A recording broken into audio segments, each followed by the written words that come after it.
Hello students, welcome to ASMM group. मैं महेश चंद्र अपने YouTube channel पर लेकर आया हूँ GATE SSC JEE plus ES की classes for mechanical and civil. जो हम लोग स्टार्ट किए हुए हैं SSC JEE की UPRML, जो भी बच्चे टेक्निकल्स के जितने भी सारे टेक्निकल्स हैं उनकी सारी क्लासेस हमने स्टार्ट की हुई हैं। ठीक है, इसके साथ हम ऑनलाइन भी आ रहे हैं। 1 तारीख से हमारा जो ऑब्जेक्टिव सेशन रहेगा, चाहे वो गेट का हो चाहे वो SSC का हो, वो हम ऑनलाइन सेशंस लेंगे शाम को 6 बजे से। ठीक है, और दूसरी बात है, जो भी बच्चे हैं जैसे इसरो हो गया, बार्क हो गया, ठीक है, DRD हो गया, NPCIL हो गया, या NHPC हो गया, या RRB JEE हो गया, UP SSC JEE हो गया, UP RVUNL हो गया, DMRC हो गया, LMRC हो गया, इन सब एग्जाम में भी आपको बहुत हेल्प मिलने वाली है। ठीक है, लेकिन जो बच्चे देख रहे हैं उन बच्चों से मैं रिक्वेस्ट करता हूं कि जो आगे अपने जूनियर्स को सीनियर्स को प्रमोट करिए ताकि ये लेक्चर्स आपको और बेहतर हो सके हमारे। और अपना सजेशन देना ना भूला करें बेटा। जैसे हम यूट्यूब पर जब भी क्लास चल रही है उनका सजेशन हमें ज़रूर दिया करें, जिससे हमें प्रॉपर तरीके पता रहेंगे कि हाँ आपको क्या देना है। किसी को दिक्कत है तो ये हमारे कॉन्टैक्ट नंबर है, यहाँ पर हमें कॉन्टैक्ट करें। तीनों नंबर में से किसी एक नंबर पर हमें कॉन्टैक्ट कर सकते हैं। ठीक है, या हमारे यूट्यूब, फेसबुक, इंस्टाग्राम पर भी हमको फॉलो कर सकते हैं। चलिए नेक्स्ट टॉपिक में लेके आऊँ, हीट एंड वर्क। बेसिकली बेटा जितनी भी थर्मल थी वो बेसिक ही खत्म हो चुकी है सारे के सारे। आज से हम एक नया टॉपिक लेके आए, हीट एंड वर्क। यहाँ से आपकी थर्मल स्टार्ट हो जाती है। ठीक है, बेसिक हमारा स्टॉप हो चुका है, अब हम आगे कदम रखते हैं। चलिए नेक्स्ट टॉपिक की बात करते हैं, work and heat transfer. Basically जो हीट एंड वर्क क्या है, जैसे हमने पहले भी बात कर चुके हैं, किसी भी सिस्टम के अंदर, कोई भी सिस्टम के अंदर है तो वो क्या कहलाएगा, इंटरनल एनर्जी कहलाएगा। बाउंड्री के जब भी बाहर जाएगा वो क्या कहलाएगा, वर्क या हीट कहलाएगा। बेसिकली वर्क क्या है, एक तरीके की एनर्जी है। किसी चीज को चलाने के लिए या किसी चीज को घुमाने के लिए हमें क्या चाहिए, एनर्जी की जरूरत पड़ती है, तो हम बोलते हैं वर्डन। तो बात करते हैं वर्डन एंड हीट ट्रांसफर। तो वर्डन, वर्क ट्रांसफर या एनर्जी ट्रांसफर एक ही बात है बेटा। वर्क ट्रांसफर कह लो या एनर्जी ट्रांसफर कह लो, एक ही बात है। The work is done by the force. जैसे मैं बात करता हूं कि अगर मेरे पास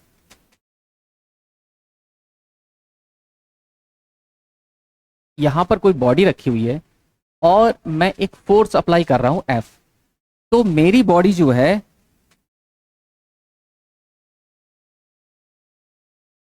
वो कुछ डिस्टेंस जाके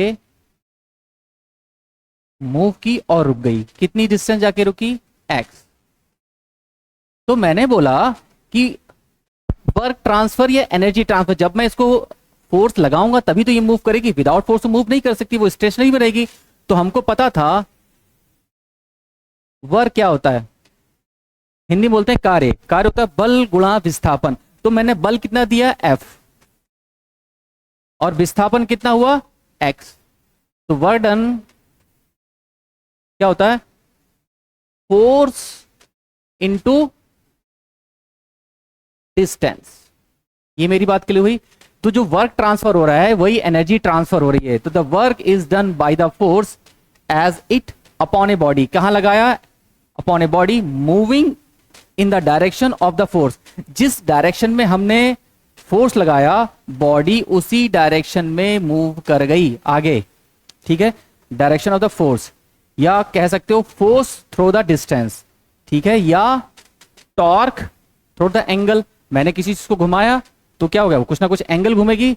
इज कॉल्ड मैकेनिकल वर्क। इसको क्या बोलेंगे, मैकेनिकल वर्क बोलेंगे। ध्यान रखिएगा बेटा, मैकेनिकल वर्क बेसिकली जो मैकेनिकल वर्क होता है वो kinetic energy plus potential energy का सम होता है।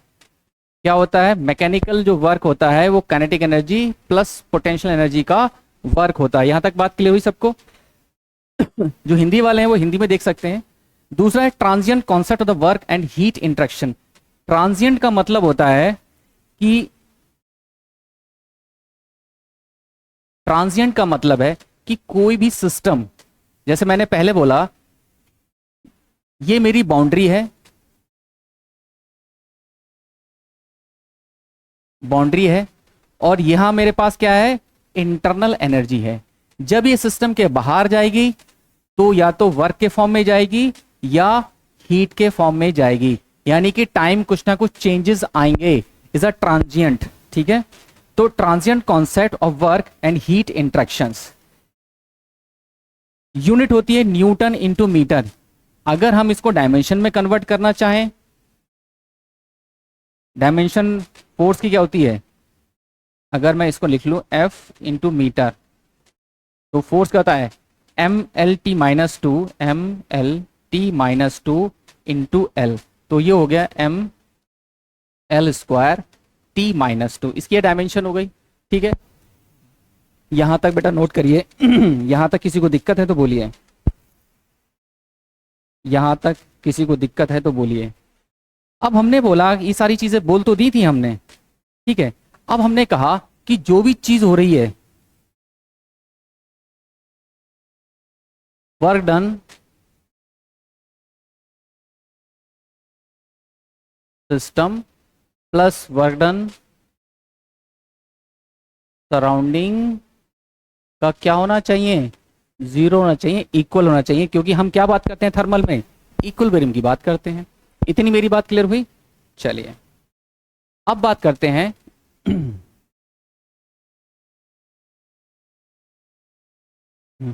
चलिए नेक्स्ट पॉइंट है energy interaction into heat and work. जो भी चीज होगी भी किस में होगी, क्लोज सिस्टम में होगी। जो भी किस में होगा, वो क्लोज सिस्टम में होगा। जैसे हमने पहले अभी बताया कि अगर मेरे पास कोई भी बाउंड्री है, ये मेरे पास कोई वेसल है, लेकिन कैसा है, क्लोज है, और इसके अंदर क्या है, ये क्लोज है, और क्लोज के अंदर क्या है, इंटरनल एनर्जी भरी हुई, क्योंकि मॉलिक्यूल्स के पास क्या है, कुछ ना कुछ एनर्जी जरूर होती है, जिसको बोलते हैं हम इंटरनल एनर्जी। ठीक है, मॉलिक्यूल्स के पास और कोई एनर्जी नहीं है, वो सिर्फ है इंटरनल एनर्जी। वैसे बहुत सारी एनर्जी होती है, लेकिन हम थर्मल में अभी हम इंटरनल एनर्जी की बात करते हैं। होती तो काइनेटिक एनर्जी भी है, ठीक है, पोटेंशियल एनर्जी भी है, ठीक है, वाइब्रेशन, इलेक्ट्रिकल, बहुत सारी एनर्जी है, इसको हम स्मॉल एनर्जी बोलते हैं। लेकिन एक कॉमन वर्ड दिया गया था, इंटरनल एनर्जी। ठीक है, लेकिन ये सब किस में हो रहा है, जैसे हमने बोला हीट एंड एनर्जी इंटरेक्शन हो रहा है, वो क्लोज सिस्टम में हो रहा है। क्लोज का मतलब ये वेसल बंद है, जो भी इसके बाहर जाएगा वो तो या तो हीट में जाएगा या वर्क में जाएगा, अक्रॉस द बाउंड्री। मेरी बात ध्यान रखना, मैं बार बार शब्द यूज करूँ, अक्रॉस द बाउंड्री, बहुत बार पूछा गया कैसा सीन है।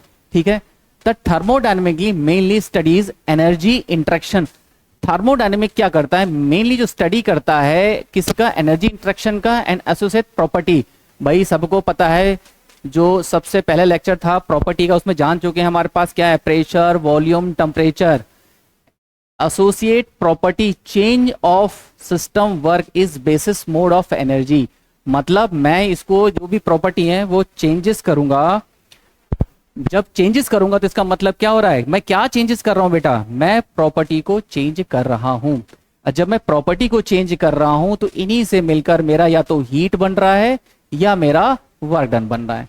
मेरी बात क्लियर हुई, मेरी बात क्लियर हुई। अगर नहीं समझा तो यहां देख सकते हो, W इज इक्वल टू हमने पढ़ चुके थे, एक TdV का फार्मूला पढ़ चुके थे, एक माइनस VdP का पढ़ चुके थे, दो फार्मूले थे। ये नॉन फ्लो के लिए था, ये नॉन फ्लो के लिए था, और ये फार्मूला फ्लो प्रोसेस के लिए था।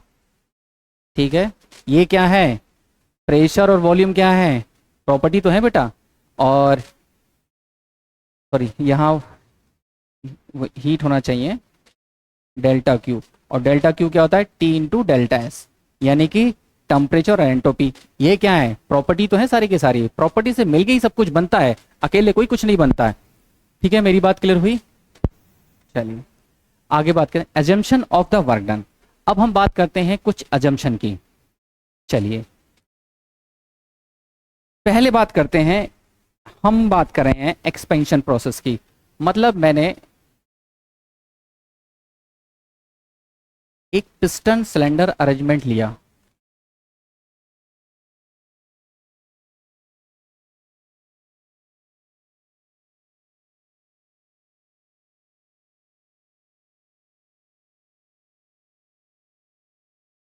ये मेरे पास क्या है,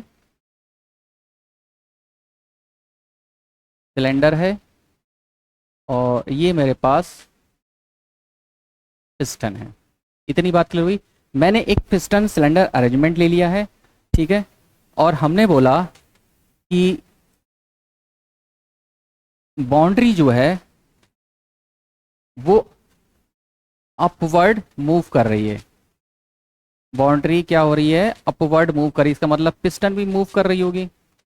तो ये मेरी क्या है बेटा, बाउंड्री है। ये क्या है, मेरी बाउंड्री है। अच्छा, जब बाउंड्री है तो मैंने बोला जब बाउंड्री, ये क्या है, अगर ये बाउंड्री दबी होती तो इसका मतलब कंप्रेशन हो रहा था। बाउंड्री ऊपर की ओर जा रही है तो पिस्टन क्या हो रही है, ऊपर की ओर मूव कर रही है। ठीक है, तो मैं बोलूंगा कि piston move upward direction. Piston ये ऊपर की ओर है तो मैं बोलूंगा पिस्टन मूव अपवर्ड डायरेक्शन। इतनी बात क्लियर हुई। इसका मतलब ये हुआ कि अगर मैं इसका पीवी ग्राफ बनाऊं तो मेरा जो बाउंड्री है वो ऊपर की ओर बढ़ी, इसका मतलब मेरा वॉल्यूम बढ़ रहा है, यानी कि V1 से V2 हो रहा है। यानी कि V2 बड़ा हो गया किससे, V1 से। अगर देखो ये वाली बात अगर मैं डॉटेड डॉटेड डाल दूं तो ये इतना हिस्सा V1 हो गया और ये वाला हिस्सा V2 हो गया।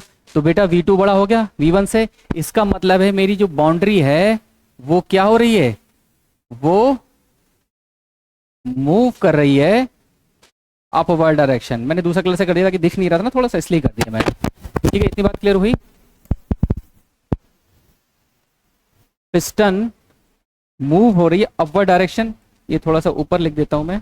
इसका मतलब है V2 is greater than V1। ध्यान रखिएगा यहां मेरा वॉल्यूम बढ़ रहा है। ठीक है, इतनी बात क्लियर हुई। अब दूसरा डायग्राम की बात करें। इन डायग्राम के बेसिस पर हम अजम्पशन ड्रॉ करेंगे। उसके बाद मैं फिर एक पिस्टन सिलेंडर अरेंजमेंट लिया।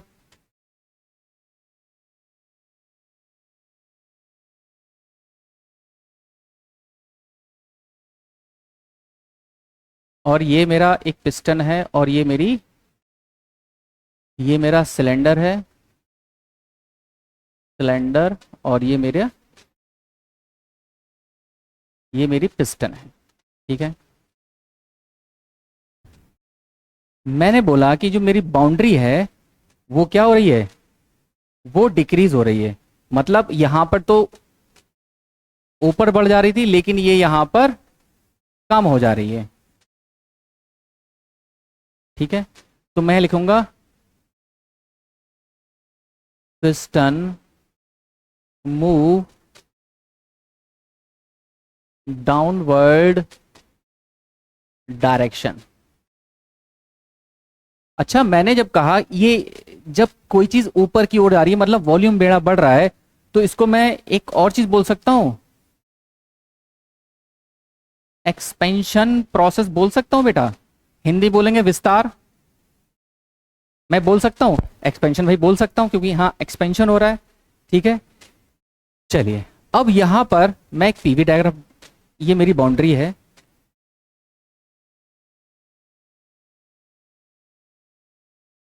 बाउंड्री से पता लग रहा है जब बाउंड्री कम हो रही है तो इससे मुझे ये पता लग रहा है कि ये कौन सा प्रोसेस हो रहा है, ये कंप्रेशन प्रोसेस हो रहा है। क्या हो रहा है, कंप्रेशन प्रोसेस हुआ। अब कंप्रेशन का मतलब हम पढ़ चुके हैं। ग्राफ कैसा चलेगा, कुछ इस तरीके से चलेगा। यानी कि अगर मैं इस पर डॉटेड लाइन ड्रॉ कर दूं तो ये मेरा हिस्सा क्या हो गया, ये मेरा पूरा V2 हो गया और ये मेरा V1 हो गया। इसका मतलब V1 ज्यादा है किससे, V2 से। इससे तो यही पता लग रहा है। ठीक है, फाइनल जो मेरा वॉल्यूम है वो कम हो गया। इसका मतलब क्या हो गया, कंप्रेशन प्रोसेस हो गया। अब जब किसी कंप्रेशन प्रोसेस हो रहा है, ठीक है, तो इसका मतलब हम किसी चीज को दबा रहे हैं। और जब मेरा कोई बाउंड्री इंक्रीज कर रही है तो इसका मतलब मेरा एक्सपेंशन प्रोसेस हो रहा है। चलिए इसको डिटेल में देख लेते हैं। पहला है बाउंड्री इंक्रीज। मैं इस पहले वाले डायग्राम की बात कर रहा हूं, बाउंड्री इंक्रीज कर रही है। Boundary increase during piston movement taking in positive, यानी कि movement upward direction, movement upward direction taking positive. क्या लेंगे, पॉजिटिव लेंगे। सारी की सारी चीजें कैसी हैं, पॉजिटिव हैं। मेरी बात क्लियर हुई। दूसरा, volume increase inside the cylinder taking in positive. जैसे हमने डायग्राम की बात की थी तो यहां देख सकते हैं छोटा छोटा मैं दूसरे कलर से कर दूं, ज़्यादा अच्छा रहेगा ना। चलो, कुछ इस तरीके से था V1 2, तो ये मेरा volume V2 is greater than V1, यानी कि मेरा वॉल्यूम बढ़ रहा है, तो volume increase inside the cylinder taken is positive. क्या लेंगे? पॉजिटिव लेंगे। नेक्स्ट पॉइंट है expansion process taken is positive. जब भी एक्सपेंशन, हिंदी बोलेंगे बेटा विस्तार में, यहां हिंदी में कम लिखा है मैंने, इसको बोलेंगे विस्तार। किसी चीज का जब विस्तार होता है, एक्सपेंशन हो रहा है, यानी कि एक्सपेंशन का मतलब होता है कि छोटे एरिया से बड़े एरिया की ओर, मतलब एक्सपेंशन का डायग्राम आप बार बार ये पढ़ोगे उस तरीके से, इसका मतलब होता है expansion.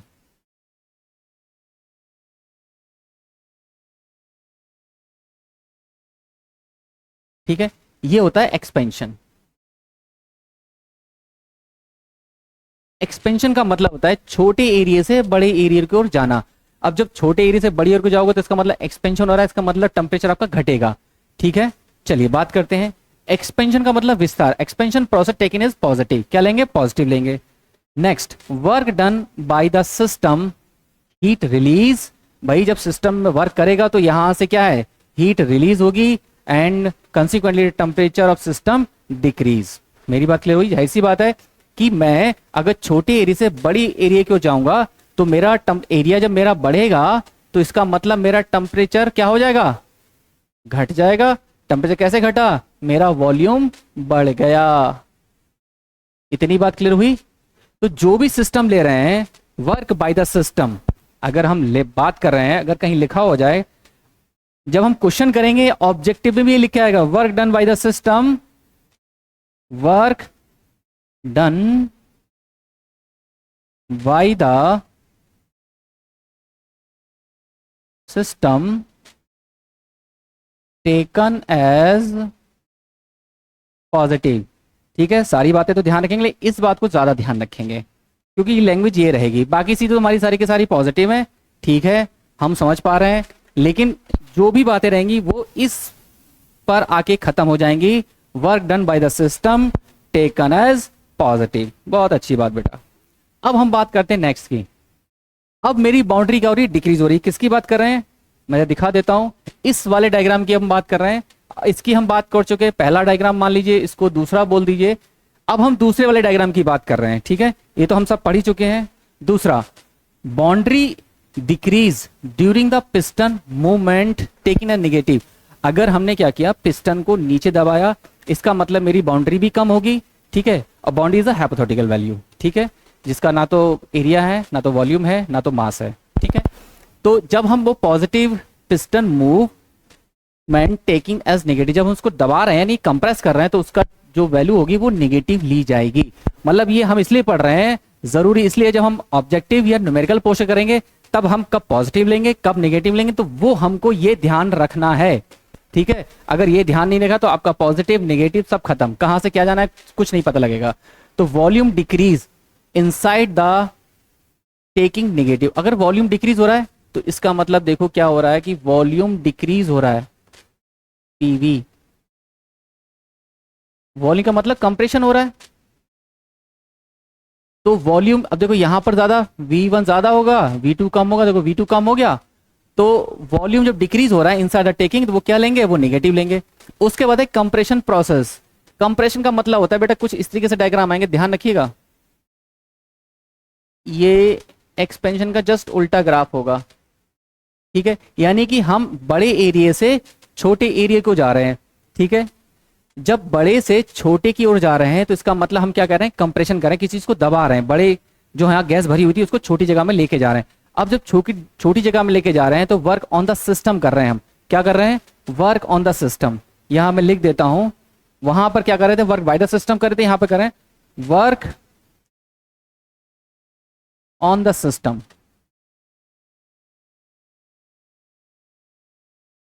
Work on the system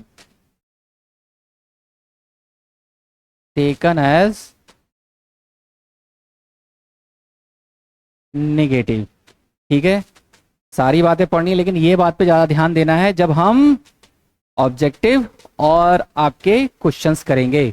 इसके बाद मैं पीके नाग और डीएस कुमार करवाऊंगा पूरी की फुल ऐसा नहीं है, जो बच्चे बीटेक में हैं उनको बहुत बेनिफिट मिलेगा, जो बच्चे गेट कर रहे हैं उनको भी बहुत बेनिफिट मिलेगा। उसके बाद जो हम गेट में क्वेश्चंस हैं वो सारे करवाएंगे, एसएससी का तो समझ लो कराना ही कराना है हमें, ठीक है, लाखों क्वेश्चन हम करवा देंगे। चलिए आते पॉइंट पर वापस लौट कर, कंप्रेशन प्रोसेस नेगेटिव, हमने क्या लिया, नेगेटिव लिया, ठीक है, हम बात समझ में आ गई।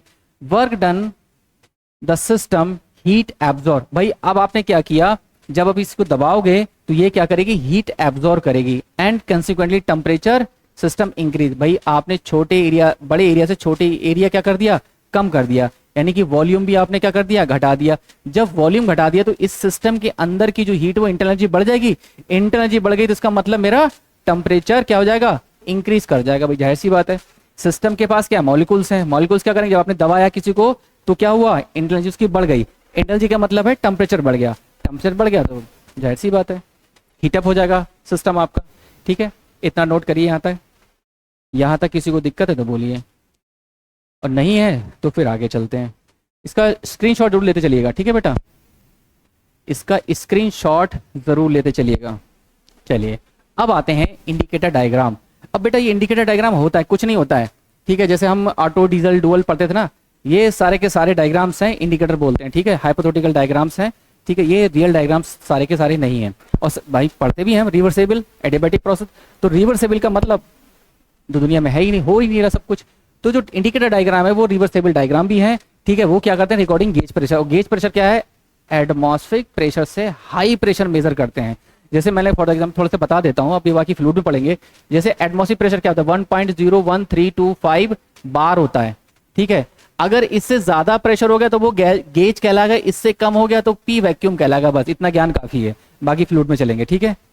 चलिए तो एरिया, मैं थोड़ा सा डायग्राम बना देता हूं, हम ले लेते हैं पीवी डायग्राम ही ले लेते हैं, चलो पीवी डायग्राम ले लो, कोई भी डायग्राम जनरली बना हुआ है, ठीक है, कोई भी डायग्राम, ये बोल दो 1 और 2, तो पूछ बनी उसकी है, चलो कोई भी डायग्राम है 1 से 2, इसको ले लो, ये मिला दो, इसको मिला हुआ है, ठीक है, 1 और 2, ये हो गया आपका L D, length of indicator diagram, ये हो गया ए डी, मैं लिख देता हूं एरिया ऑफ इंडिकेटर डायग्राम, ठीक है, और ये एल डी हो गया लेंथ ऑफ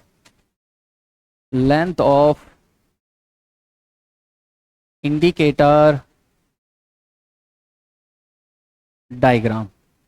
चलिए तो वही लिखा हुआ है area of indicator diagram represent the magnitude, ये जो रिप्रेजेंट करेगा magnitude of net work done by the system in 1 engine cycle, मतलब एक साइकिल में कितना आपके इंजन ने काम किया। तो वर्क डन बेसिकली क्या होता है, बेसिक हम पढ़ चुके हैं, मैं यहां बता देता हूं, वर्क डन जो होता है वो एरिया ऑफ डायग्राम होता है, जितना एरिया कवर करेगा डायग्राम, ठीक है। अगर ये एरिया बढ़ जाए तो इसका मतलब इसका मैग्नीट्यूड भी बढ़ जाएगा, नेट वर्क डन भी बढ़ जाएगा। एरिया कम हो जाएगा, इसका मतलब ये होता है एरिया कम हो जाएगा, जब एरिया कम हो गया बेटा तो इसका मैग्नीट्यूड भी कम हो जाएगा, और क्या हो जाएगा, इसका वर्क डन भी कम हो जाएगा, तो उसकी एफिशिएंसी भी कम हो जाएगी। जैसे मान लिया अगर एक 6 फुट वाले ने झापड़ मारा तो आपकी क्या हालत होगी, और 3 फुट वाले ने झापड़ मारा तो क्या हालत होगी, ठीक है। तो सेम कंडीशन यहाँ पर भी लागू होती है, ठीक है, उसका मैग्नीट्यूड कितना हाई होगा 6 फीट वाले का, ठीक है। चलिए इतनी बात क्लियर हो गई है। अब बात करते हैं इस पे, कुछ पॉइंट्स हैं इसके, बहुत ध्यान से सुनिएगा। एक होता है पीएम, कुछ टर्म है, पहला पॉइंट है पीएम, पीएम का मतलब मीन इफेक्टिव प्रेशर। क्या होता है, पीएम होता है AD upon L D into K, और के होता है स्प्रिंग कांस्टेंट। के क्या होता है, स्प्रिंग कांस्टेंट। ये जो के होता है वो होता है स्प्रिंग कांस्टेंट। क्या होता है, के स्प्रिंग कांस्टेंट है, और जिसकी वैल्यू जो होती है वो न्यूटन पर मीटर स्क्वायर होती है, सॉरी एक कांस्टेंट, ठीक है। इतनी बात क्लियर हुई। यहां तक नोट कर लीजिए। चलिए, वर्क डन इन 1 मिनट लिखेंगे, work done in 1 minute. 1 minute में मेरा इंजन कितना काम कर रहा है। वर्क डन इन 1 मिनट या work done in 1 engine cycle, या कह सकते हो वर्क डन इंजन 1 साइकिल। एक साइकिल में मेरे इंजन ने कितना काम किया। इतनी बात क्लियर हुई। तो हमको पता था क्या होता है, फोर्स इंटू डिस्टेंस, कार्य होता है बल गुणा विस्थापन। अभी हमने देखा, या ऐसे प्रीवियस लेक्चर में भी देख सकते हैं, वर्क डन क्या होता है, फोर्स इंटू डिस्टेंस। और पी क्या होता है, मैं यहाँ कोने में लिख देता हूं, पी क्या होता है, एफ अपॉन एरिया। तो F is equal to P into area. रटना नहीं है बेटा, ठीक है, मैं बताता हूं क्या है, P into area into distance. इतनी तो बात क्लियर हुई, यहां तक बात क्लियर हुई बेटा, मेरी इतनी बात क्लियर हुई यहां तक। चलिए, डिस्टेंस लगा दिया। अब हम इसको थोड़ा सा कन्वर्ट कर लेते हैं। ये जो मेरा था, इस P को PM कर लीजिए इंटू A इंटू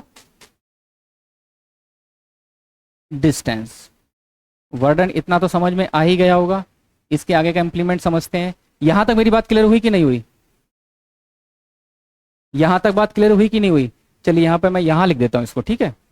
चलिए, ये थोड़ा नीचे जा रहा है, तो PM into area into distance. इतनी बात क्लियर हुई कि नहीं हुई, रटना नहीं है बेटा। और ये SSC बहुत पूछता है, बहुत ज्यादा, ठीक है। ये बात क्लियर हुई कि नहीं हुई। चलिए, अब इसमें कुछ चीजें हम जोड़ते हैं इसी साइकिल में। Work done PM A into distance. Distance को L ले लो, ठीक है, सबसे अच्छा रहेगा। डिस्टेंस को L ले लो, बात खत्म हो जाएगी बार बार उसको, इसको L ले लो इंटू N। 2 स्ट्रोक है कि 4 स्ट्रोक है, उसमें N कितने सिलेंडर हैं, 2 सिलेंडर, 4 सिलेंडर। N जो है वो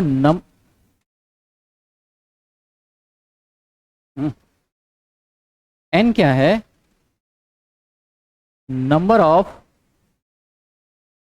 सिलेंडर है। अगर 2 स्ट्रोक है, अगर 2 स्ट्रोक है तो N की वैल्यू ऐसी रहेगी। अगर 4 स्ट्रोक है तो N/2 हो जाएगा बस यहां पर। जैसे मान लीजिए कि अगर N की वैल्यू 100 है तो 2 स्ट्रोक में 100 ही रहेगी। अगर 4 स्ट्रोक में आ गया तो ये 2 कर दीजिएगा। इतनी बात क्लियर हुई, यहां तक किसी को दिक्कत तो बोलिए।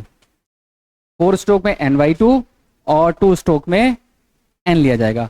और अगर एरिया है तो एरिया आपका हो जाएगा, भाई आपका जैसे सिलेंडर है तो क्या है, सर्कल रहेगा, तो एरिया हो जाएगा pi by four D square. तो बेटा इतना ध्यान रखिएगा यहां तक, ये बहुत इंपॉर्टेंट है। इसको ये वाला फॉर्मूला 1 मिनट में वर्डन कितना हो गया, PMLAN स्मॉल n हो गया। मतलब been effective pressure into area into distance. 2 stroke है कि 4 स्ट्रोक है ये, और small n number of cylinder, कितने सिलेंडर है कि 4 सिलेंडर है, 5 सिलेंडर का इंजन है, 10 सिलेंडर का इंजन है, वहां आप मल्टीप्लाई कर देंगे। जैसे मान लीजिए n की वैल्यू 2 सिलेंडर है तो n बराबर 2 पुट कर देंगे, अगर 10 है तो 10 पुट कर देंगे। न्यूमेरिकल में आपकी कोई दिक्कत नहीं आएगी। वैसे तो SSC ने डायरेक्टली फार्मूला पूछा हुआ है, लेकिन गेट ने कुछ पूछा हुआ है इसमें, ठीक है। चलिए, इतना नोट करिए, आगे चलते हैं। फिर बात करते हैं इंडिकेट पावर की। इंडिकेट पावर कुछ नहीं है, वर्डन पावर क्या होती है, लिख सकते हो work flow rate is called power. मतलब T से डिवाइड कर दीजिए 60 से, तो वो क्या बन जाएगा, वर्डन पावर बन जाएगा। इसको लिखते हैं IP, इंडिकेट पावर। क्या था, PMLAN small n divide by 60, बस खत्म कहानी। वर्डन को ही क्या बोल दिया, इंडिकेट पावर। इंडिकेटेड पावर होती क्या है बेटा, पता है सबको। इंडिकेट पावर बेसिकली वो पावर होती है सिलेंडर के अंदर जनरेट होती है। बाहर आपकी उसने व्हील आपका रन नहीं करवाया, सिंपल जो सिलेंडर के अंदर आग लगी हुई है वो होती है इंडिकेट पावर, जो आपके पास पावर अवेलेबल है। ठीक है, जब आप गियर डालते हो उसके बाद आपकी गाड़ी बनना शुरू होती है, सबसे पहले क्या जनरेट होती है? Indicate power. चलिए उसके बाद बात करते हैं स्टार्ट पावर या ब्रेक पावर, दोनों एक ही बात है। ब्रेक पावर जो होती है वो टी इंटू ओमेगा होती है। ब्रेक पावर क्या होती है? टी इंटू ओमेगा, और omega 2 pi N T divide by 60, 2 pi N T divide by 60। यहाँ तक क्लियर हुई?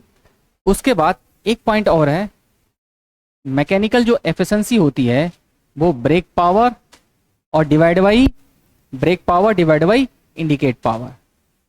ये बेटा फॉर्मूले सारे के सारे याद रखिएगा, बहुत पूछे जाते हैं।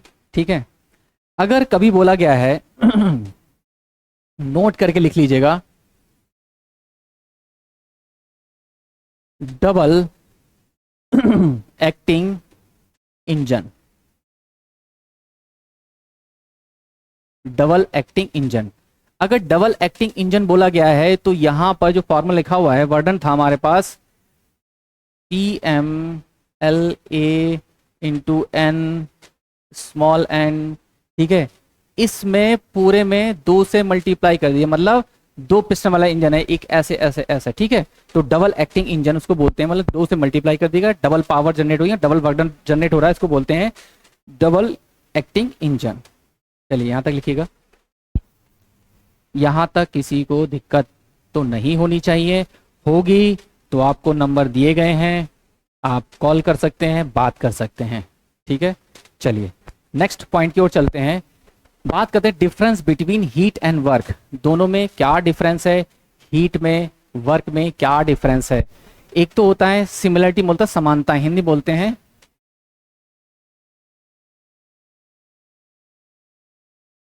समानता। दोनों में क्या समानता है? ठीक है, दोनों में क्या समानताएं हैं? तो पहला पॉइंट है बोथ पाथ फंक्शन, दोनों को चलने के लिए क्या चाहिए? एक रास्ता चाहिए, चाहे ऐसे चले चाहे ऐसे चले, एक रास्ता चाहिए। तो path function and in exact differential, दोनों कैसे हैं? इन एग्जैक्ट डिफरेंशियल हैं। इन एग्जैक्ट डिफरेंशियल का मतलब कि अगर मेरे पास कोई सिस्टम है और मैंने उसको हीट दी और यहां से मुझे वर्डन मिलेगा। ठीक है, क्या मिलेगा? वर्डन मिलेगा। तो इनएग्जैक्ट का मतलब है कि जब मैंने इसको हीट दी तो अंदर क्या है? स्टोर बैठे हुए हैं, कौन से? मॉलिक्यूल्स। ये क्या करेंगे? हीट को एब्जॉर्ब कर लेंगे।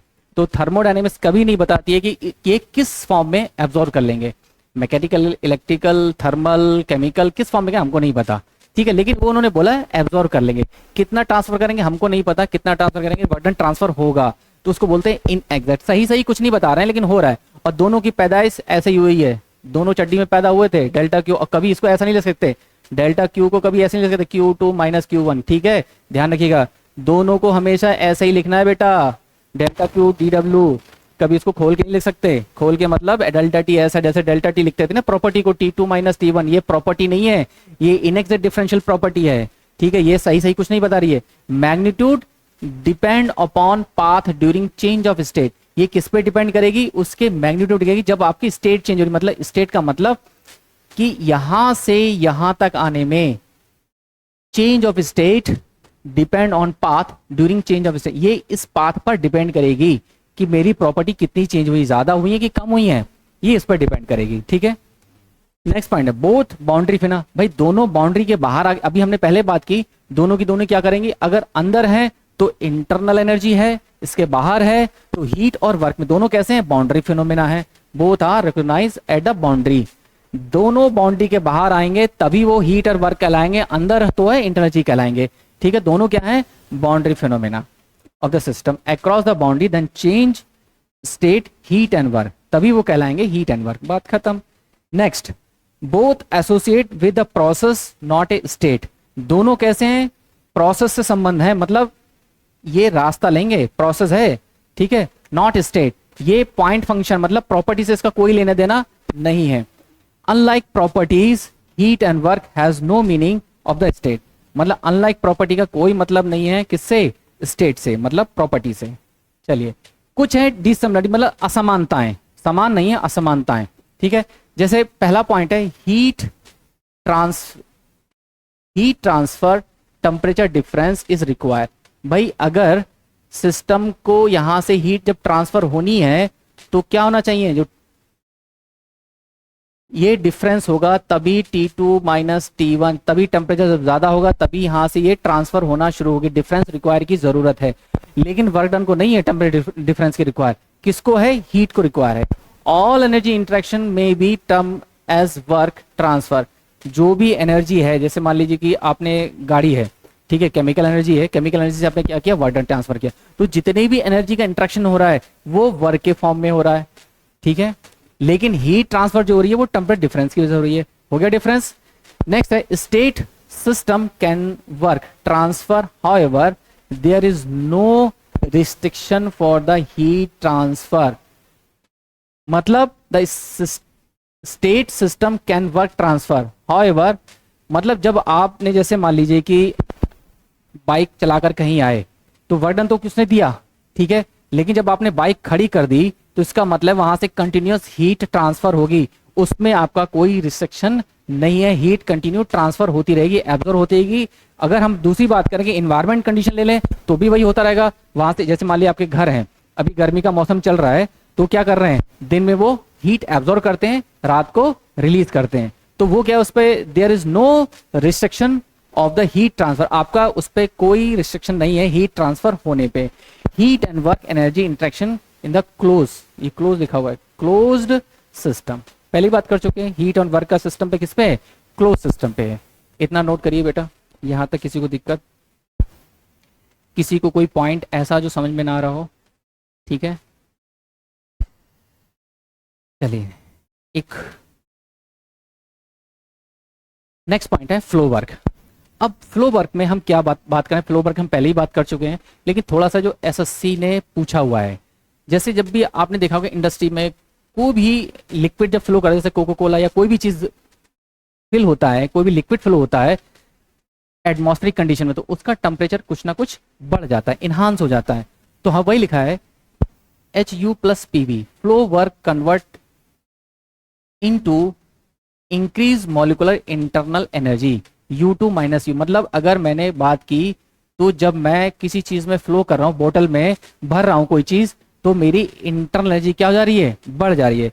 तो इसको हम लिख सकते हैं U2 माइनस U1, यानी कि इंटरनल एनर्जी मेरी क्या हो जा रही है, बढ़ जा रही है। ये देखा होगा जनरली जो इंडस्ट्री में काम करते होंगे उनको बहुत पता होगा, ठीक है, लेकिन एसएससी ने एक बार ये पूछा हुआ है, ठीक है। तो इसको हमने लिख दिया U2 और इसको लिख दिया H1, ठीक है।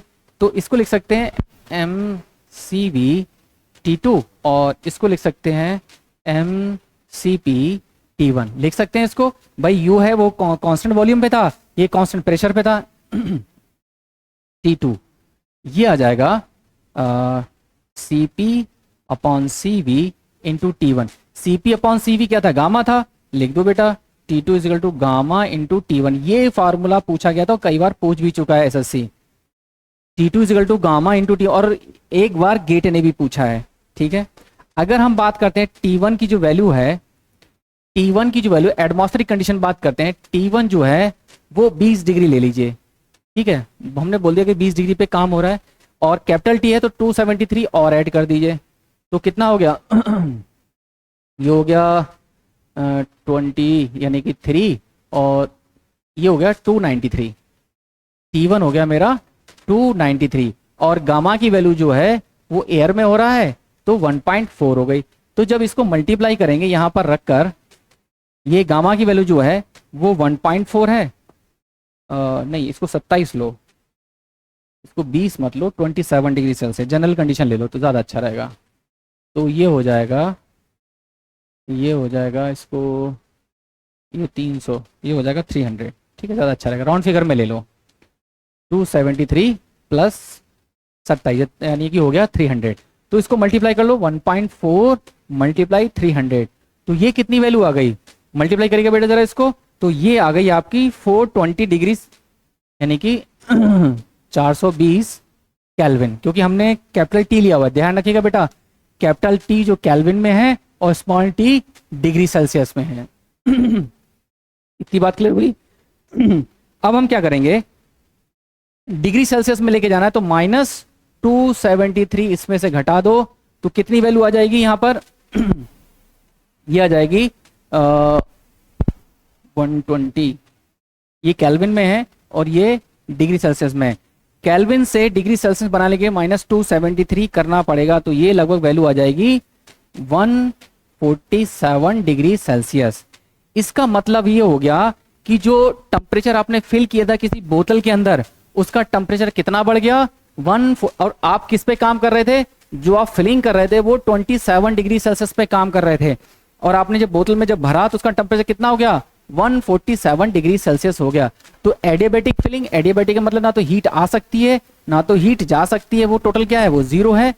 फिलिंग ए बोतल with air 27 degree Celsius, the gas temperature rise to 140 degree Celsius due to flow work convert to internal energy. यानी कि जो भी लिक्विड फ्लो होके आ रहा था, ठीक है, इसके फ्लो होके आ रहा था, वो सब किस में हो गया? इंटरनल एनर्जी में कन्वर्ट हो गया, और इंटरनल एनर्जी कन्वर्ट होते ही उसका टेम्परेचर बढ़ गया। कितना बढ़ गया? जो काम आप 27 डिग्री सेल्सियस पे कर रहे थे बेटा, वो किस पर पहुंच गया? 140 डिग्री सेल्सियस पे हो गया। और ये जनरल में होता है, ये हवा में नहीं हो रहा है, ये प्रैक्टिकली हो रहा है। आप इंडस्ट्री में जाके देखेंगे तो सारा काम ऐसा ही हो रहा है, ठीक है, कि जब हम फिलिंग करते हैं बोतल के, चाहे कोई भी लिक्विड हो, जब भी हम फिलिंग करते हैं, अब ये डिपेंड करता है लिक्विड की प्रॉपर्टी के ऊपर भी, ठीक है, ऐसा नहीं है कि ये प्रॉपर वही हो जा रहा है, लेकिन प्रॉपर्टी की जो लिक्विड की प्रॉपर्टी उस पर भी डिपेंड करेगा। लेकिन हाँ, जनरल कंडीशन में ये सब हो जा रहा है कि 140 आपने काम किया 27 डिग्री सेल्सियस पर, और बोतल का जो टेम्परेचर है वो कितना हो गया? 147 डिग्री सेल्सियस। चलिए इतना नोट करिए, इसका स्क्रीनशॉट लीजिए। यहां तक किसी को दिक्कत आ रही है तो बोलिए। चलिए इसके आगे चलते हैं, ठीक है, यहां तक नोट हो गया, समझ में आ गया होगा सबको। चलिए आगे बात करते हैं PMM1। इसको बोलते हैं प्रोपोर्शनल मोशन मशीन। किसने दिया था? अब आपसे बेटा ये नहीं पूछेगा क्या दिया था, ये दिया था फर्स्ट लॉ ने। किसने दिया था? PPM1 में फर्स्ट लॉ ने। अगर यहां ध्यान ना रहे तो आपको ये लिखा मिल जाएगा PMM1, और 1 का मतलब फर्स्ट, यानी किसने दिया था? फर्स्ट लॉ ने, ठीक है। इतनी बात क्लियर हुई? PMM1 बहुत बार पूछा जाता है। चलिए एक डायग्राम बना के समझाते हैं। ये मेरे पास कोई मशीन है, मशीन कह लो या इंजन कह लो, क्या है? एक मशीन है। अब मशीन में क्या हो रहा है कि मैं कोई हीट नहीं दे रहा हूं इसको, मैं कोई हीट दे नहीं रहा हूं इसको, लेकिन मैं उससे लगातार वर्क ले रहा हूं। मेरी बात क्लियर हुई? इतनी बात क्लियर हुई? दूसरे वाले में मैं क्या कर रहा हूं कि मैं लगातार उससे काम ले रहा हूं, लेकिन मैं कोई हीट बाहर नहीं निकाल रहा हूं। मतलब मैं यहां से कोई हीट नहीं ले रहा हूं, लेकिन वर्क लगातार मेरी मशीन प्रोड्यूस कर रही है। तो वही लिखा हुआ है, no machine which continuously supply work. मतलब कोई मशीन लगातार सप्लाई नहीं कर सकती बगैर कुछ एनर्जी लिए। मतलब मैं अगर आपसे कहूं कि आप 10 दिन तक काम करो बेटा बगैर कुछ लिए दिए, खाना पाना खाए हुए, ठीक है, तो आप लगातार काम नहीं कर सकते, आपको एनर्जी की जरूरत पड़ेगी, ठीक है, चाहे वो इंसान हो चाहे मशीन हो। तो no machine which continuously supply work, लगातार कोई सप्लाई वर्क नहीं कर सकती without some of other form of energy, कुछ ना कुछ एनर्जी लिए बगैर। ऐसा तो होता ही नहीं है, ठीक है, दुनिया में ऐसी कोई मशीन बनी नहीं है जो कि ऐसा कर सके, ठीक है। ये पहला पॉइंट हो गया, दोनों स्टेटमेंट है, इट इज इम्पॉसिबल स्टेटमेंट है ये, ठीक है। और किस पे काम करते हैं? फर्स्ट लॉ पे काम करते हैं। No machine which would continuously consume work, लगातार कोई मशीन काम नहीं कर सकती बगैर कुछ हीट छोड़े, without heat reject other form of energy. मतलब जब भी कोई मशीन चला रहे हैं, मान लिया बाइक चला रहे हैं, और आप अपने इंजन को इंसुलेट कर दीजिए, ठीक है, उसकी हीट बाहर मत जाने दीजिए, तो एक टाइम ऐसा होगा कि जो आपकी जो गाड़ी थी ना वो कुछ देर बाद डब्बा हो जाएगी, क्योंकि हर किसी मेटल का एक अपना मेल्टिंग पॉइंट होता है। वो मेल्टिंग पॉइंट पहुंचते ही, उस टेम्परेचर पर पहुंचते ही आपकी जो गाड़ी है वो क्या हो जाएगी? वो मेल्ट हो जाएगी, ठीक है, और गाड़ी आपके क्या बन जाएगी? डब्बा बन जाएगी। ये भी मशीन है बेटा, ठीक है, ये भी क्या है? एक मशीन है, ठीक है। तो हमने बोला कोई लगातार ना तो काम कर सकता है ना तो लगातार वर्क प्रोड्यूस कर सकता है बगैर कुछ एनर्जी लिए, बगैर कुछ एनर्जी छोड़े। तो इसका मतलब ये था मशीन क्रिएट कंटिन्यूअसली एनर्जी। यानी कि मशीन क्या कर रही है, ओन एनर्जी क्रिएट कर रही है। Machine create continuously own energy, क्या कर रही है, अपनी एनर्जी को लगातार क्रिएट कर रही है, उसी को वो यूज कर रही है। ठीक है चलिए टॉपिक यहां फिनिश हो गया है, हीट एंड वर्क फिनिश हो गया है। इसके बाद हम बात करेंगे फर्स्ट लॉ की। ठीक है, अब हम डिटेल में थर्मल पढ़ने जा रहे हैं। ये टॉपिक यहाँ से स्टार्ट हो चुका है। बाकी किसी को कोई दिक्कत हो, इसके अब हम न्यूमेरिकल पोर्शन करेंगे। ठीक है, जो बच्चे देख रहे हैं लगातार वो हमारी वीडियो को प्रमोट करिए। ठीक है, सजेशन दीजिए, जो भी आपको लगते हैं कि अच्छा लग रहा है तो अच्छा कहिए, बुरा लग रहा है बुरा कहिए। ठीक है, लेकिन सजेशन जरूर दीजिए। जब सजेशन देंगे तब हम आपको और भी चीज़ें प्रोवाइड कर सकते हैं। हाँ, हम कहीं कुछ छूट तो नहीं रहे हमारे साथ। ठीक है, चलिए, thank you for watching my video.